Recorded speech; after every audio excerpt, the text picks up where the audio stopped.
This year, the VINwiki app is turning 10 years old, and over that decade, we have accumulated about 575,000 registered users, more than 160 million cars in our database, 10 million user posts, and more than 70 billion connections between cars on the list that our users build to tie cars together. And so it's been an amazing journey, but I've been looking back over the last month or so, just making note of some of the most interesting things that get posted to the VINwiki app on these cars' timelines that you really would not find, or at least be able to connect the dots with, anywhere else. So I thought today I would compile some of the most interesting posts that we have seen. The first is that our user Happy Miata 12 made some incredible discoveries out of Canada. And that's one of the things about the VINwiki app, is that you can really post from anywhere. We've got it on the web at web.vinwiki.com. We've got an iOS version. We've got an Android version that is recently updated. And so if you don't already have the VINwiki app, please use it at the links in the description below, or go to the App Store or the Google Play Store to download VINwiki today. But there was a massive fire in Calgary at a dealership called Kulu Motors, and some incredible cars were totally consumed in this fire. And I'm sure Freddie has been watching with bated breath, but one of them was a 2005 Carrera GT, what looked to be a very, very nice example, totally burnt up alongside a 997 GT2. That's one of my personal favorite versions of the Porsche 911 in a gorgeous metallic red color. I don't know if it's arena red like Doug DeMuro's car or what they would call it at that point, but like another GT3 Touring, a GT3 RS, some gorgeous Lamborghinis, including a Huracan Evo, a Revuelto, all of them completely lost. And so one of the things that I love about the idea of the VINwiki app is that you can continue to follow your car after it is sold. And so the previous owners of these cars can just look at the cars they're following, and when stuff like this happens, they will know what eventually happened to their car, as devastating as that might even be. Happy Miata 12 also found some other cars that recently made their way into Canada, including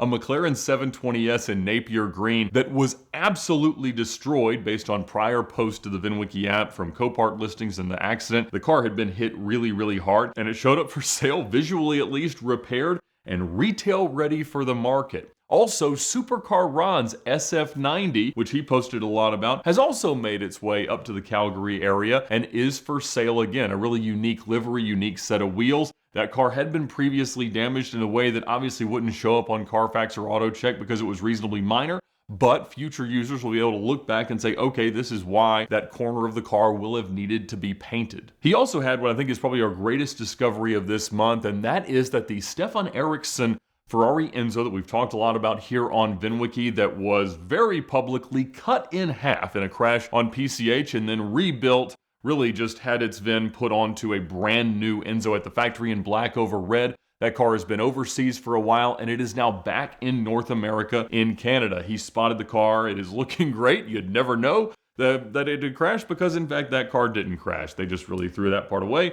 And again, it is a new car from Ferrari. Clearly the values of Enzos are going stratospheric, with a very similar spec car just bringing $15 million at the Amelia Island Broad Arrow auction. So it is quite a time in the Ferrari Enzo world, but I'm glad to have that one back in North America. One of our users, the Kowalski brothers, made some amazing discoveries in connecting the dots on a 1970 Bronco. Just a few years ago, this car was posted as having been sold for scrap for about $2,000, and it was just bid up to $87,000 on Bring a Trailer as one of these resto modded Broncos. This is obviously a huge trend. There are some great ones being built, including locally at Vintage, some really, $250,000 builds, these things that celebrities are buying. And so the market is hot, but it shows you just how little of the original car sometimes is winding up on these new builds. And so just seeing what the market's done, but also using VINwiki as one of the only places where you can reliably track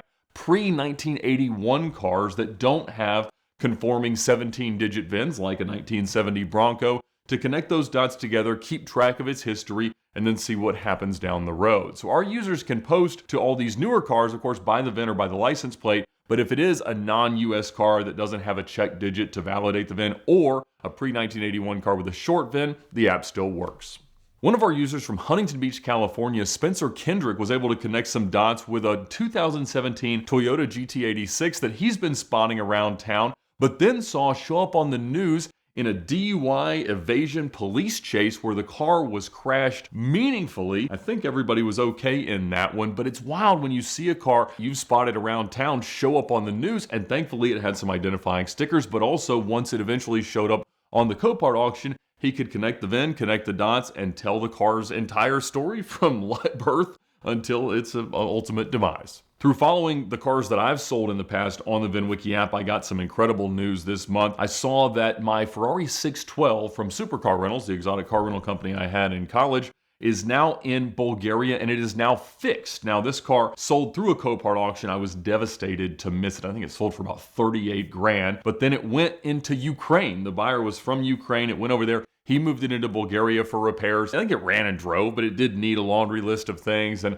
it's now, because of what he had to pay to import it, register it, fix it, it's well beyond what I could justify paying. But I love the 2+2 Ferraris, and that is one car that I do miss dearly. But I'm excited to see it continue to happen. Also, the SLR girl who documents the story of the Paris Hilton SLR that they now own in Bulgaria as well. It's continued to have some electrical issues, and they are doing the alternator right now. So seeing that documented both on Instagram and in the VINwiki app to me is so much fun, because I just love that car. Obviously an amazing story, and I continue to love celebrity provenance cars, but seeing its story continue to develop is a whole lot of fun. Also, Matt Stevenson has been driving the wheels off of the orange Diablo SV that I sold last year on Cars and Bids. He's loving the car. I love seeing it continue to live out its story and accumulate miles. It's been back and forth to Canada a few times. We saw it at Amelia Island Radwood, where it did very well and certainly drew a crowd, and so I love seeing that. Also, the Grigio Telesto LP640 that I sold to a guy in Portland, it is now back with a friend of mine here being serviced at DC Motor Works, and it was there at their open house, and so cool to see that car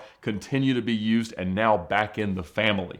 The red LP670 SV that I imported back into the US after it was repaired in Poland, and I bought it through Alex Hess, the German dealer, from an owner in Austria, is back, and it was recently sold, advertised on Auto Trader, and it also seems to have been manual swapped by Royalty, Houston Crosta's shop out in Las Vegas. And so the new owner contacted me. He's going to continue updating its profile on VINwiki, and so we'll see what happens with it. Hopefully it behaves itself, but I really enjoyed the car, but I think, the current Mercies are the right Mercies to have. Some other exciting news out of the Ferrari world is that the F80s are being delivered, and our registry in the VINwiki app is already up to 80 of them. And so they're showing up. Super cool to see the latest ultimate version of the Ferrari supercars on display and finally in use. And so our users are already out there scouring the world, posting from all over, and then adding the VINs to the registry. One of our users also already got the VIN to the 2027 Ferrari 849 Testarossa Spider Prototipo, the prototype car in yellow. Super cool to see. That car's not due out for a while, but the regular 849s are out mostly in press car use and testing and things like that. And so most of those have already been put on a registry. We even had the first one in Australia show up, posted to our app. And it's so cool to see where those cars show up first, where they get used, and then they'll eventually show up in magazines and things like that. And our users can connect the dots that, again, you really couldn't find elsewhere, at least not attached to the VIN. And in other famous car news, the Magnum PI Ferrari 308 sold last week at Barrett-Jackson Palm Beach for $349,000. Now, clearly that is a ton of money for a 308, but when you look at the general premium for cars with that level of provenance, I think that was a steal. I wouldn't have a place for it and don't have that much money burning a hole in my pocket, but I asked Hoovie, who was obviously there emceeing Barrett-Jackson, I was like, why didn't you find a way to buy it? I mean, they've got loan programs and things there. I mean, that felt like something that is easily $1 million car. The Testarossa brought over $1 million. Obviously, the Bullet Mustang, so many Fast and Furious cars, they bring more money than that. So I don't know if it was just a cold day at Barrett-Jackson, but I feel like that was a steal. So thank you to everybody who sends me the post that they noticed that I might miss in the VINwiki app. It's so cool to see the stories of these cars continue to develop. If you don't already have the VINwiki app on your phone, please do download it. We'd love to see what you're posting to. And however you'd like to use the app to document the cars you love, the cars you own, the cars you fix, the cars you see, we love it all. And thank you so much for being part of the VINwiki community.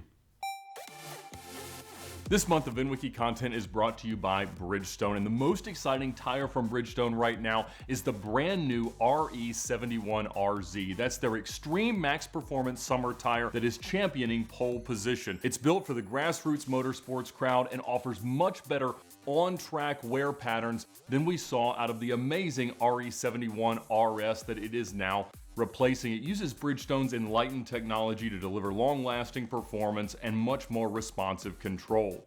And the RE71RZ is now available across North America in 45 sizes since December 31st of last year. This new tire meets all requirements for SCCA racing and will be eligible for competition use in 2026 for solo and time trials. This new tire is 0.74 seconds faster on a dry lap and 75/10 of a second faster in a wet lap compared to the outgoing RE71RS. This really is an amazing new sports car and supercar tire from Bridgestone, so check it out now, along with everything else that we love about Bridgestone at the link in the description below.